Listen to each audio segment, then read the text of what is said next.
We'll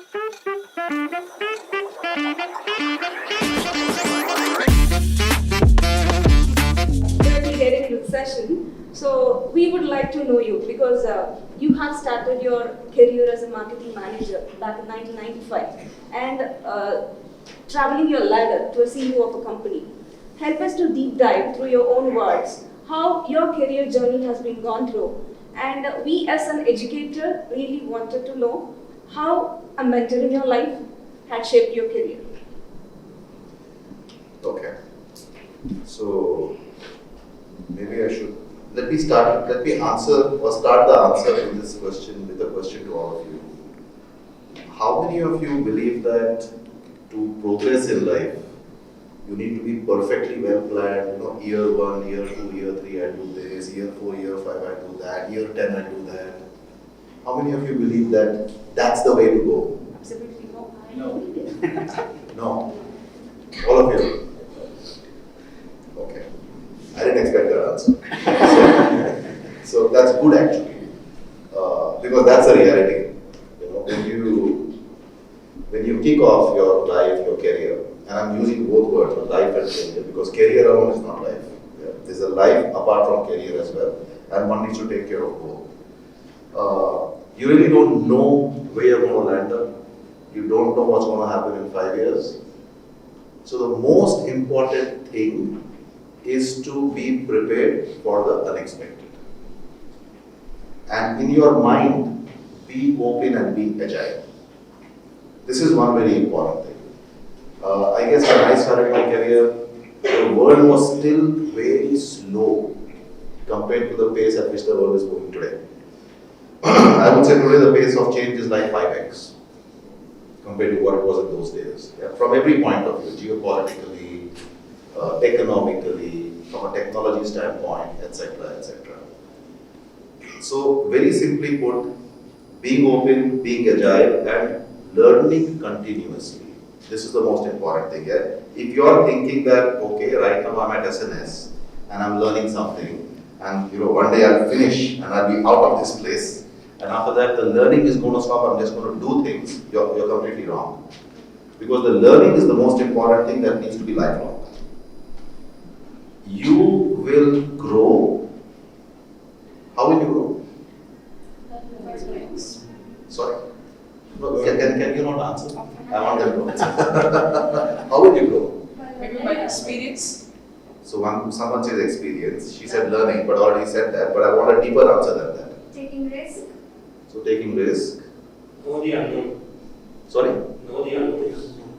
Know the unknown. Okay. Making mistakes. Making mistakes. Yeah. So mistakes teach you things, right? The basic concept is you have to enhance your capability. That word capability is the most important word. You have to get better every year, every month. So today you have to be better than you were yesterday. What you're better at can keep changing. 1 year you will learn something about people. 2nd year you will learn something about technology. 3rd year you will learn something about strategy. 4th year you will learn something about something else. But you've got to keep learning and you've got to keep getting better continuously. That is what will make you grow. So if, I've been asked many times as to, how have you grown? And for me, it's just these 2-3 things. I've been open. That point about taking risks that one of you mentioned, very important.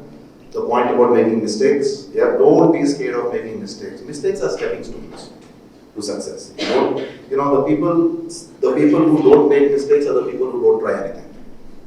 So it's silly not to take risks and take the risk of making mistakes.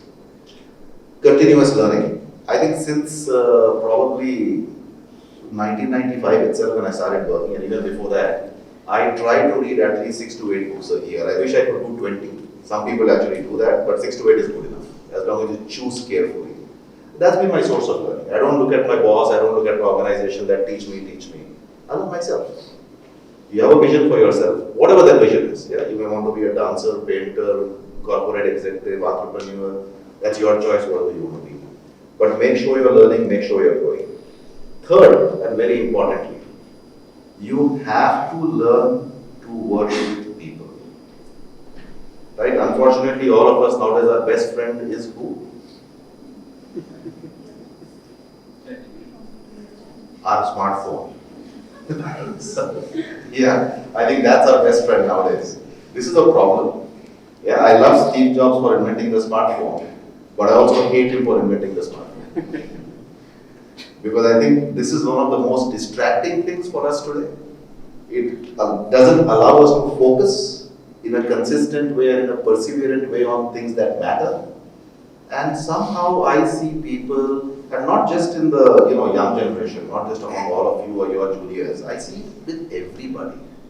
Instead of spending time talking to somebody, I've seen in restaurants 4 family members sitting all on their phones like that. Why did you come out? You should have sat at home and had dinner. You can order food on Zomato or Swiggy, right? So but if you want to run organizations, if you want to build anything, you need people. You're not going to be able to do it with Instagram, okay, or Facebook or whatever the hell you use. You will do it with people. So how will you work with people successfully?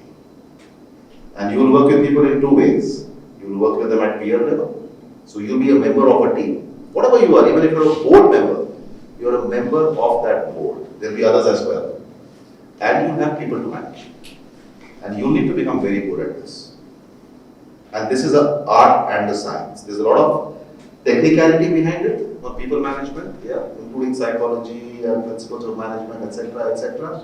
But it's an art. You really have to like it, and you need to want to do it. This was a realization I had around 10 years after I started working. Yeah, I was a very tough leader. I was a dictator in many ways, and then I realized that at one point you can't work like that anymore. People will work for you if they like working for you. And in today's world, everyone has a choice. If they don't like working for you, they'll leave. You'll be sitting alone. So working with people, managing people, developing people, understanding them, this is extremely important, right? So there are 3 things that I essentially said. First, be open. Most important. Take chances, take risks, don't be worried about making mistakes. 2, learn continuously and do it deliberately. Don't do it by coincidence. When I get time, then I'll learn. You have to put time aside to learn. It has to be deliberate. It has to be by intent, not by coincidence. And third, what did I say? Capability. No. Sustainability. Someone said people, thank you. Third is people. Working with people and being able to manage people. And being able to manage people is not about controlling them, it's about growing them, developing them, making them feel fulfilled, making them feel content and happy with what they are doing. Yeah, so those are the 3 things I would say to answer the question of how does one's career journey go. Yeah, and see, titles are all fine. I mean, he's as successful or more successful. Running an institution with 15,000 students, there's a lot to learn from him. You don't need people like me to come here and talk to you. Yeah, you can learn from your own leaders, actually. The second point which you asked was mentors. I think mentors are very useful, but I can't name one because I've had many. And it's not like someone said, I am going to mentor you. You have to look, it's a part of learning. You have to look who can add value to you. And you have to go and catch that person. And you have to say, teach me this. Or you just watch that person. Observe, listen, see what they do, see how they think, learn. That's how I've done it. Yeah. So before I moved back to India, the CEO of the earlier company I was working for, he actually proactively spent a lot of time with me. And when he became CEO 4 years, 5 years back, there are a few tips he gave me that, when you go and do a big job, watch out for these things. Don't make these mistakes and make sure you're doing these things. So you have a lot of people along the way. I've been working for 29 years now. You have a lot of people you meet along the way who want to help you. And luck is important here. I'll also say that. It's not all about capability and learning and all that stuff. You also got to be lucky. You got to find those people. But you also got to search for those people. And they'll be all around you. They'll be above you. They'll be next to you. You all can learn from each other as well. Because some of you will be very good at some things. Others will be very good at other things. Try to learn from each other. Even that's very important. Sorry, wrong answer. That's fine. And specifically to education sector, because I'm diving into the topic. So with respect to education sector, how exactly we can build a sustainable work culture? Because we are having students from rural background, especially in our institution. And we have the faculties, maybe in some of the other ratios from the rural background itself. And catering to all these such people, how we can make it as a sustainable in a making the organization a successful one in a student's way to bring them as career success and in the faculty also. Frankly, I'll put it like this. Everything depends on mindset, right? You're using the word work culture. Now, what you can do as an educational establishment, as an education institution with so many students, is to try and see that before your students leave this place and get into the workplace, yeah, whatever you're doing, I mean, you've got this startup thing going on as well, and I believe there are 73 entrepreneurial projects going on, which is fantastic actually. So whatever you want to do, and what will the students end up doing, I think you've got to see that they leave with the right mindset. The question then is, what is that mindset like? What should that mindset be like? And I would just go back to the three things I said earlier. Make sure the students are living with an open mindset, with a risk-taking mindset, with a mindset that's not fearful of failure. See, one thing which is not good about most education systems is that we call people as failures. Okay? I don't know how many of you have failed. I have failed subjects. Okay. In my first year of engineering, I failed in design. I couldn't figure out what the hell this design is. So I failed, and I had to, do the, I forget what it's called. You have to take the exam again in the second sem. So after that, I did well. But these things happen. All of us are not going to be good at everything. So the education system brands people as failures. You get rated. You got 10 out of 10. You got 6 out of 10. You're better than this one. Actually, it's not like that. Yeah, because this methodology creates a fear of failure. So you then become cautious. Let me not try that because I may fail at it and I may not be good at it. Yeah, you don't want that, because in the real world, it doesn't matter. In the real world, we want people who have different capabilities. You don't want everybody being the same. That's why you have teams. You want diverse teams. You want different people in the teams to think differently, have different capabilities, etc. So I think this is important. I spoke about the continuous learning. That's very important. I spoke about the people part. If you can have students living with this mindset, I think they'll be super ready to be successful in life, right? And successful in life, again, I'll put a word of caution there. Just be careful. Your physical health, your mental health is as important as your professional success. So I'm not suggesting don't work hard. I've personally worked for 18 hours a day. You know what Mr. Murthy and Mr. Subramanian spoke about recently. In fact, I put a long LinkedIn post on SNS. His name is also SNS, by the way. Not this SNS, the L&T SNS. Yes. SN Subramanian, who's the CEO, chairman of L&T. I'm not a fan of that. I would never suggest to work 90 hours. But I would suggest, when you have to work hard, give it all you've got. Give it all you've got. There's been one instance when I worked 48 hours without sleeping 1 hour.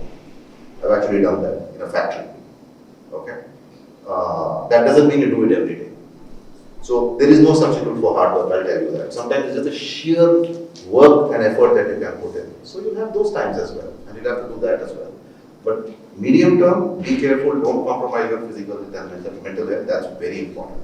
You don't want to burn out. And in today's world, with the pace of change around us, you can burn out very fast. Don't let that happen to you.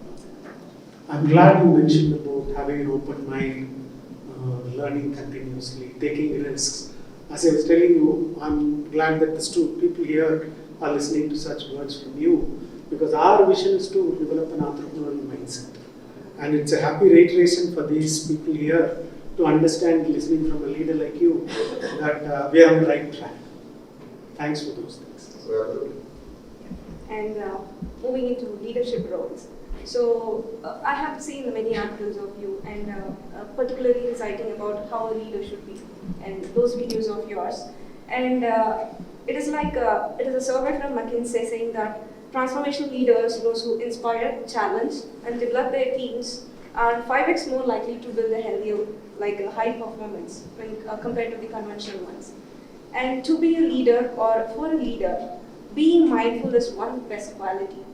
Like reciting your stories, how would you like to guide us? Because we are the leaders of tomorrow, will we?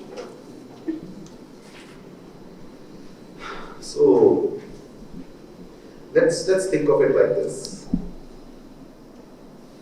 What kind of leader would you like to work for?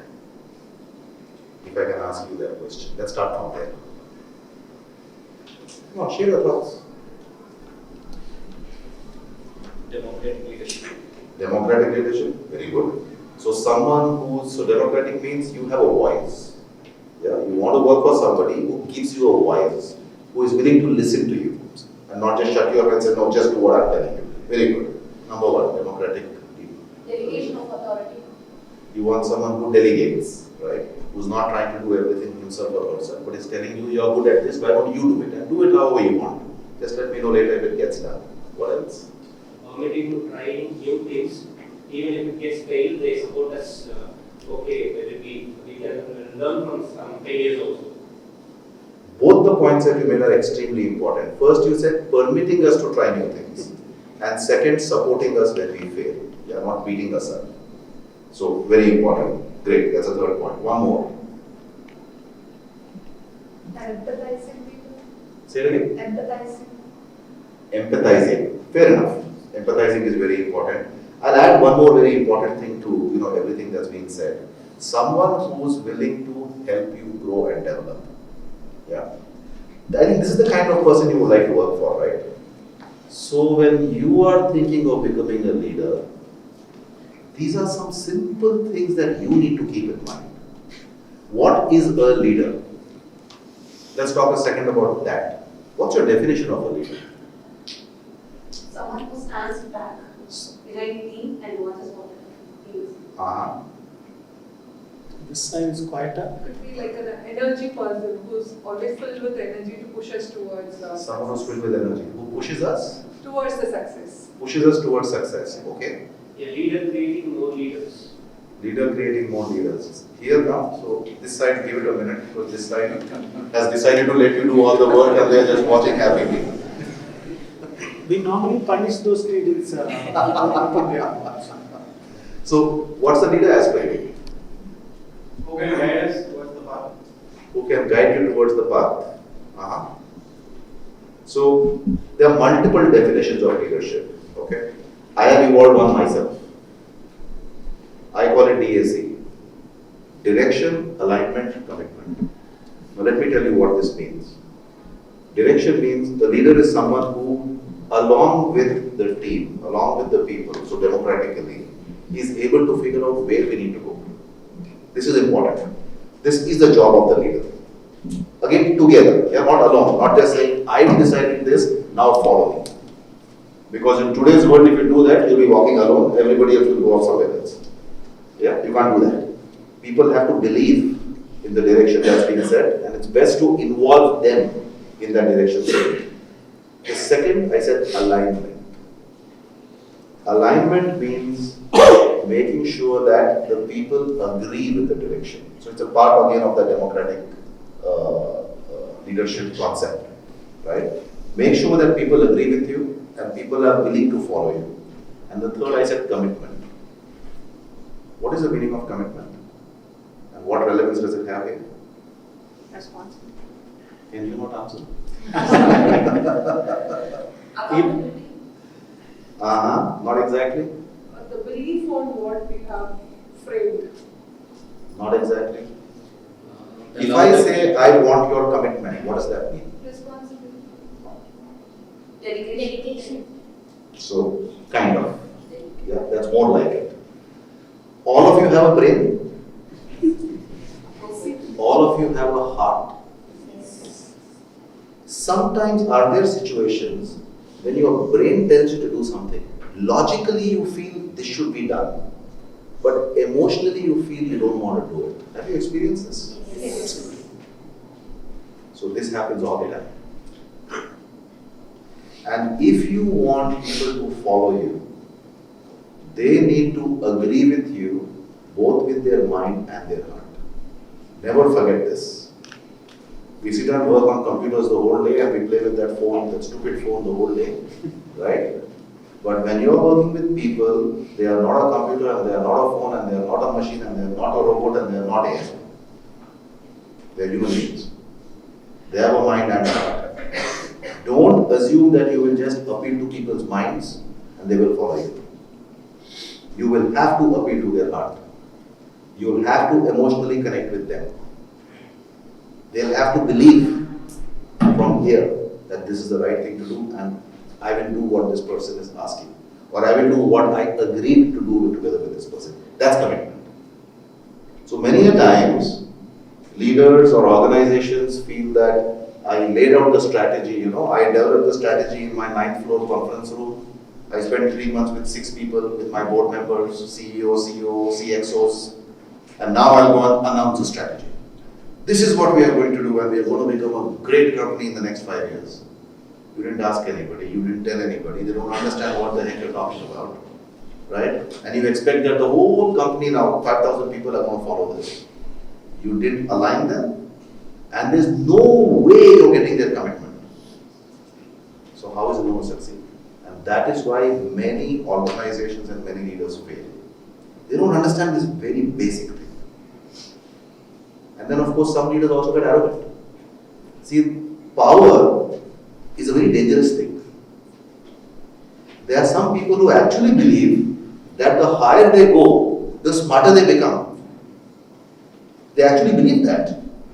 There are some people at the top who think they know everything. And they're always right. Those are the most stupid people. Because nobody can know everything. And nobody can be right all the time. Actually, as you go higher, you need to become more responsible to use the brain power of others. My job is to use the brain power of my 1,500 people. It is not to exert my brain power on them. That's the wrong way to look at leadership. It's to harness their brain power and make the best decisions together and execute in the best way, whatever we decide. Okay? So, direction, alignment, commitment. Simplest way to think about it. Yeah, you Google, you'll find 1,000 definitions of leadership. And you'll find 1,000 concepts as well. And they're all good. They all have their own value and you can read all of them.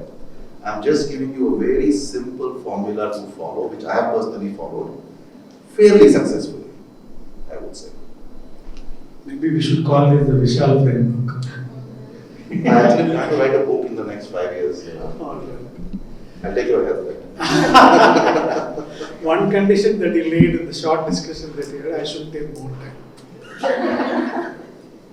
He told me we are going to be on the planet together. And for 20 minutes before that, I was just listening to him. Okay, so it's a joke. So I told him if we are in the planet together, you can't talk all the time. Let me also talk. And they don't have a choice but to listen to me throughout the year. Yeah. That's all the time is all yours. Regarding to work culture, we millennials, we believe that we can adopt to the work culture in a fair or so, but the Gen Z is coming out today. So how do you see those Gen Zs are adopting to the work cultures, maybe in any organizations? And what is that one thing we can take from Godrej? What you are following to make it happen here?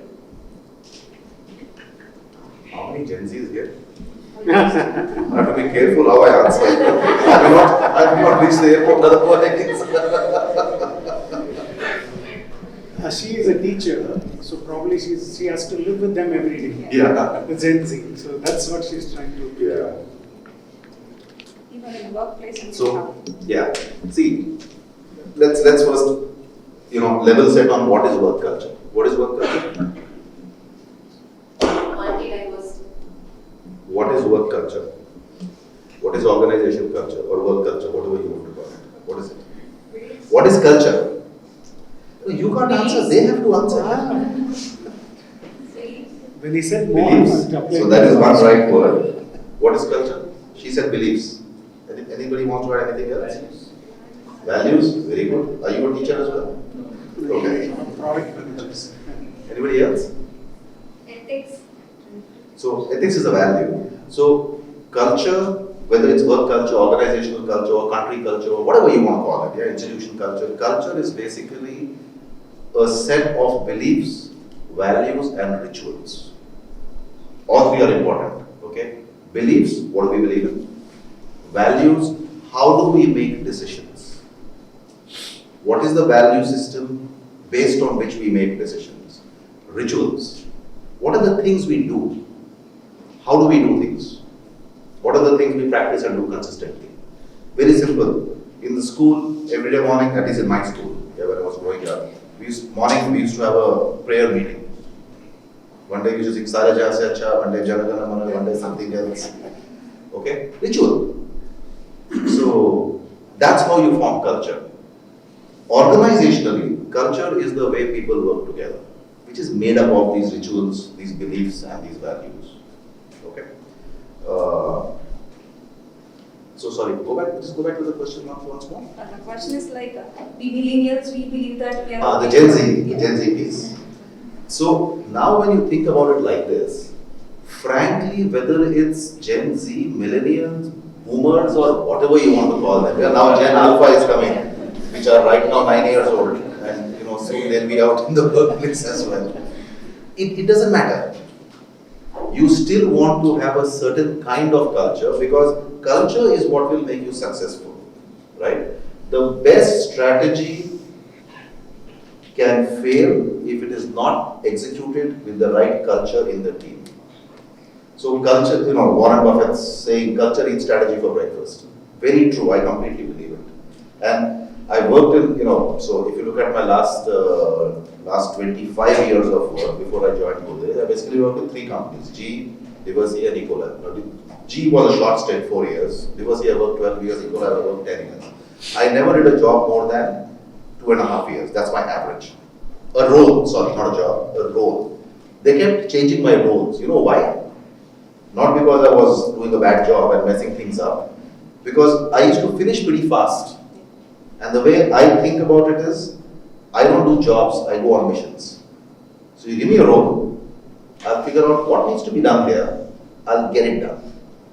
And then I bring it to a good place, and then the company says, okay, you know what, let's put him there now, we need to fix that, or we need to improve that, or there's a big opportunity there, put him there so that he can go and do that now. And the most important thing that I did to drive improvement was work on the mindset and culture of that team that I was working with. Yeah? So culture is the most important thing, just to be very clear about it. In any team, whether it's 5 people, 500 people, or 5,000 people. So coming back, whether it's Gen Z or whatever it is, I think what needs to be done remains the same. How it needs to be done changes. Because Gen Z learns a bit differently. Gen Z understands a bit differently. You can't teach Gen Z the same way that you teach the earlier 3 generations. Now, what that difference is, you know better than me. But some things that we typically see is, Gen Z is not going to sit in a classroom for 6 hours listening to someone lecturing. You don't have that span of attention. Yeah? Even if you take your phones away. If you leave your phones with you, forget about it. 60 minutes, I think, is as long as we can survive. That's what I think. If I'm wrong, you tell me. So that won't work. Gen Z is very used to learning by themselves. So you got to provide them the information, help them understand why this is important and why it's going to be useful for them. You cannot tell Gen Z, if you do this, the company will benefit. You have to tell them, if you do this, how you will benefit. That's very important, because see, as generations are evolving, we are becoming more and more individualistic. We no longer will necessarily do things for the common good. I think the common good is being looked at, but the individual benefit is very, very important. That overrides. Average age, it used to be 38, down to 34, now it's down to 31 actually. And I see in several functions we have very young people, they are 4 or 5 years out of college. And they think differently, they behave differently, they learn differently, and they like to be dealt with differently. They like to be dealt with respect. You can't expect them to listen to you just because of your title. They are very comfortable in saying, I don't agree with you. I think you're wrong. And you have to be comfortable with that. There are a lot of old-fashioned managers who believe that, "Arey, I am the GM, how can you tell me you don't agree?" Now that won't work, sorry. You'll have to say, "Okay, you don't agree, why don't you agree? Because of this reason, let's discuss this. Let me explain to you." So you have to spend more time. This is how it is. And there's nothing wrong about it. I think it's evolution. Yeah? It is that democratic word that our friend here used. Gen Z likes it like that. So their fear of authority, etc. is not there, it doesn't exist. Last, when we were growing up, if we wanted to learn something new or find out something, how would we do it? Library. We would either go to the library Yes. or we had to ask somebody. There was no other way. Today, you have Google uncle or Google auntie, whatever you prefer. And now you have ChatGPT uncle and ChatGPT auntie. And I don't know how many more uncles and aunties we are going to have. They call the ChatGPT. DeepSeek. You know, next 2 years there's going to be hundreds. And hopefully we'll have some coming from India. Yeah, being developed locally. So, the value of age, the value of experience is non-existent. There is no value for age and experience. The value is only for knowledge and expertise. So if you want to be a good leader, you've got to have that. And Gen Z will listen to those and believe in those and follow those who have expertise and who add value to them. If you can't do that, your title means nothing. It's rightly said, we educators should really think on and improvise. So 2 weeks back, there was this XLRI session. They had invited me for that. And the professor was actually cribbing. He was saying, "It's a big problem teaching these people. They stand up in class and they argue with me. They say you're wrong." And they say, when I checked last night, you know, I saw something else on the net. And then I have to go back and research. And then come back to the next day. And I told him, I said, "So that's frustrating you?" He said, "Yes." I said, "Get used to it. It's happening. Because this is how it's going to be. And actually, you should have studied yourself. Instead of reading that book which is 25 years old, you want to talk strategy, Michael Porter is okay as a basic framework. You got to have the latest concepts of strategy with you. Don't go to the strategy class and teach the students who are 19, 22 years old. With Michael Porter is a great grandfather now. So I mean, it's still brilliant, that piece of work that he did. But in today's world, there are many more things. And if you want to teach, you better know that. It's a great pleasure and a privilege to be with you. And I'm sure whatever you told us, I think it will take many years for us to make it happen in our lives. Or it's a burst of knowledge that we already got. But I still don't want to miss you or leave you. I have some more questions for you. So first is about innovation. You worked about an eco lab and a diversity for like each 10 years, and those are large organizations. And how was your approach to innovate there? And how can we learn innovation in our innovation hub? And also, we are planning to have 1,000 startups in the next 10 years. So, what can we learn from you and use in our innovation hub? I would start with by saying, go back to the first thing I said whenever it was 30-40 minutes back, right? I said, be open and be willing to take risks and be willing to make mistakes and recover from that and bounce back. That's the basic fundamental concept which you need to have very clear and strong in your mind before you even think of innovation. Yeah? Because if you don't have that ability, you're not going to innovate anything. Then you better get into, become an auditor, where it's very clear I have to go check things and say right or wrong, and I'll go back home and sleep. Now let's come to a little more concrete innovation concepts, right? Whether it's in a business, an organization, or an institute. There are two types of innovation basically: outside in and inside out. Let's take it one by one. Anybody knows this, by the way? Anybody here has read about innovation? Not exactly. You should. There's a lot of knowledge available. There are a lot of great books available on innovation. And you know one of the, well, there's this author called Clay Christensen. It's kind of the guru of innovation. Okay, check it out. You don't need to read the whole book. You may not have the patience to read the whole book. You can read the book summary. It'll be 20 pages. Yeah. You have these 20-minute summaries, a 20-minute a book. Yeah, you Podcast. read a podcast. I mean, not read a podcast. Listen to a Listen to a podcast. Yeah, I hate podcasts. I like reading. That's why I'm saying read a podcast. So coming back now, I said outside in innovation and inside out innovation. Let's talk first about outside in innovation. Very simply, you are looking at a market or you're looking at a consumer group, whether you're B2C, B2B, whatever it is. You try to identify opportunities, you try to see what are the unsolved problems or what are the unmet needs in those consumer groups or those user groups, yeah. And of course, you can't just say, I will innovate on something. It can't be like that, right? You can't say, I'll innovate with automobiles or I'll innovate with chemicals or I'll innovate with planes or I'll innovate with IT. It can't be like that.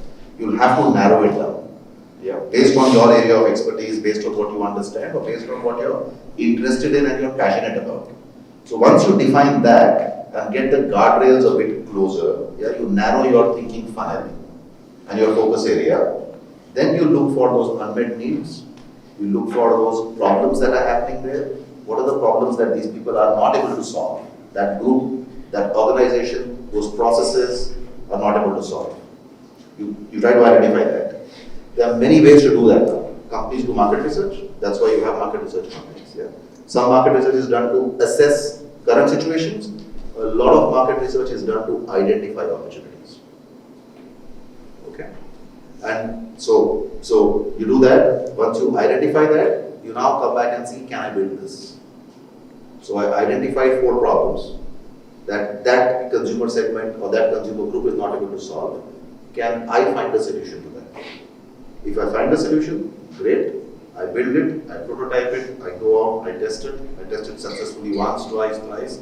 Now I'm ready to commercialize. But before commercializing, what do you have to do? Yes. I already said to test it. So you test it and it's successful, it works. And the customer is telling you this is fantastic.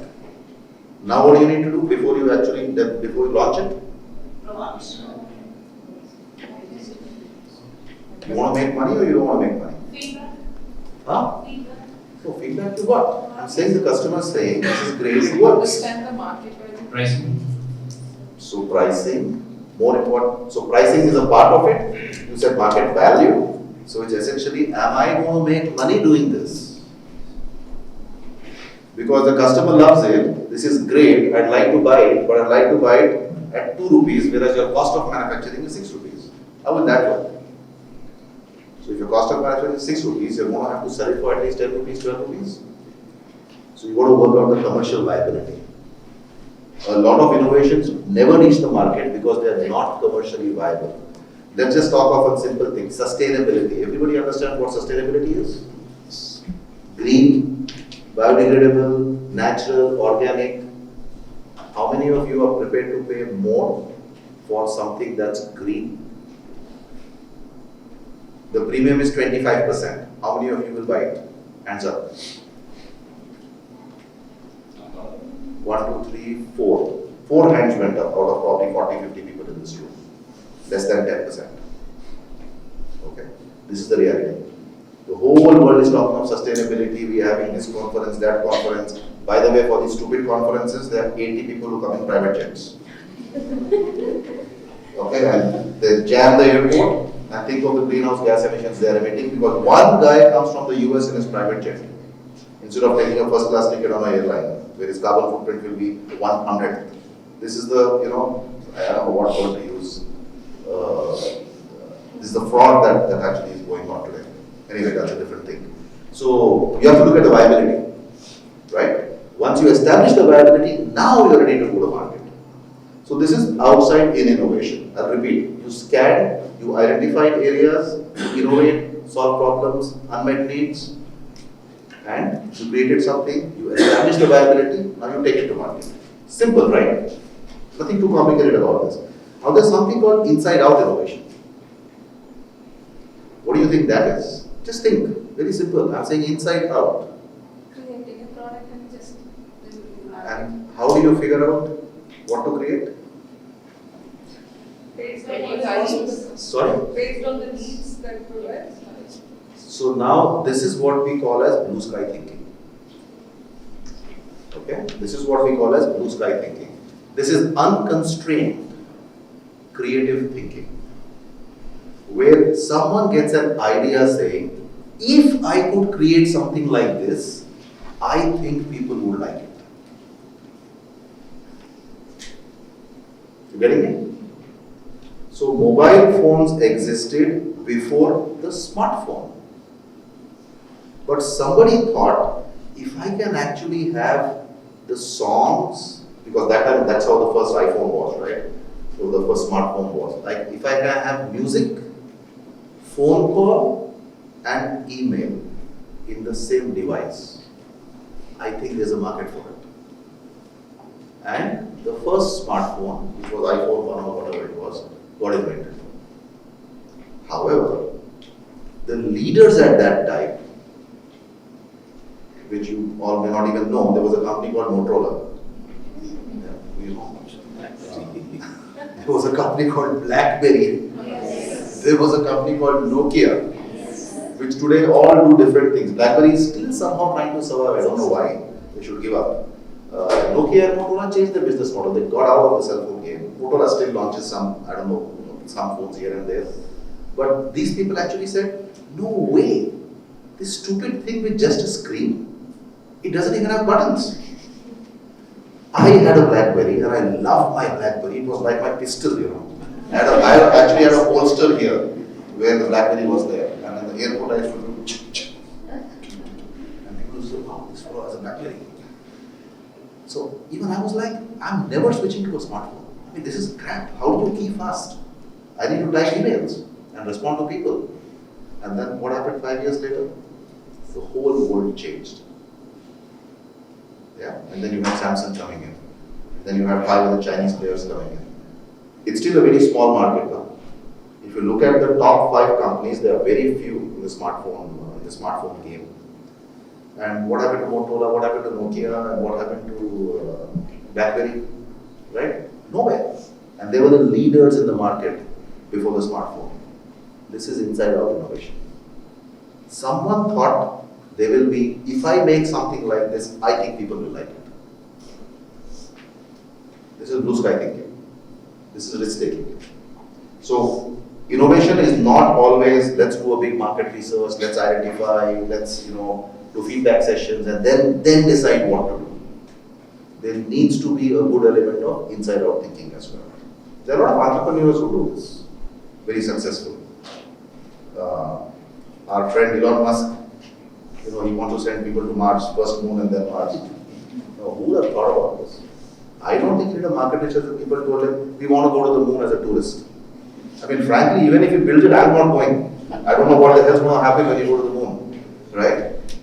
And think of those people who went down to the Titanic and that submersible blew up and they all died. So, but this is inside-out thinking. He believes there's a business model here. And he's checking it out. By the way, that company is valued at $100 billion now, SpaceX. Okay?